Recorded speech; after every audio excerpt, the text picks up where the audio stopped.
Gvern ġdid nazzjonalista b'sistema ta' taxxa aktar ġusta u moderna fosthom bit-tnaqqis tal-income tax għal kulħadd, il-kola ma tkunx intaxxata u l-ewwel 10,000 euro ta' part-time jew overtime ma jkunux intaxxati. Dan huwa l-pjan li ppreżenta l-kap tal-Partit Nazzjonalista Alex Borg waqt konferenza tal-aħbarijiet li kienet indirizzata wkoll mill-kandidati Adrian Delija u David Paceros. Matul id-diskors tiegħu il-kap tal-Partit Nazzjonalista spjega li bis-sistema tat-taxxa li għandna bħalissa in-nies qed jaqlaw inqas f'termini reali minn 13-il sena ilu minħabba li s-ceilings baqgħu l-istess u allura l-Partit Nazzjonalista qed jipproponi riforma holistika fis-sistema tat-taxxa imqasma fuq 6 miżuri primarji. L-ewwel waħda, riforma komprensiva fit-tax bands li tibbenefika lil ħaddiema, lis self-employed, lil pensjonanti.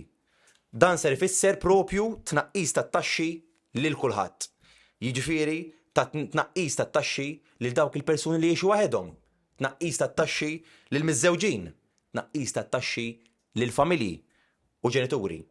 It-tieni waħda, sabiex il-kola ma tibqax propju tiġi intaxxata kull sena, it-tax bands kollha jolew bl-istess ammont tal-kola. Tielet punt. L-ewwel 10,000 euro ta' dħul miksub minn xogħol part-time u overtime ser ikun mingħajr taxxa. Ir-raba' punt.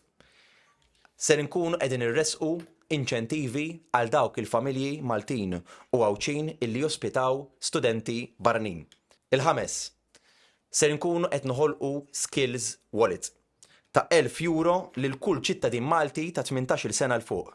Kemm jekk jaħdem, kemm jekk jistudja, jieħu ħsieb id-dar, jew huwa self-employed. 1,000 euro kull 3 snin minn 18-il sena sal-età tal-irtirar. Issit propju riforma. Riforma tal-bolla fuq il-wirt u t-taxxa fuq id-donazzjonijiet biex il-familji jgħaddu il-frott ta' ħajja sħiħa lil oliedhom. Allura kull trasferiment li seħħ f'każ ta' wirt ma jkunx intaxxat. Min-naħa tiegħu Adrian Delija spjega kif dawn il-miżuri se jkun hemm riforma komprensiva fis-sistema tat-taxxa ta' pajjiżna, sistema li taħt gvern ġdid nazzjonalista se tkun aktar ġusta. Kien hawnhekk fejn spjega kif din se taffettwa lill-poplu kollu. Sal-lum, anything above 60,000, id-dħul kollu fuq is-60,000 kien intaxxat bil-35%. Daħħa jitla għal 80,000 inġifieri.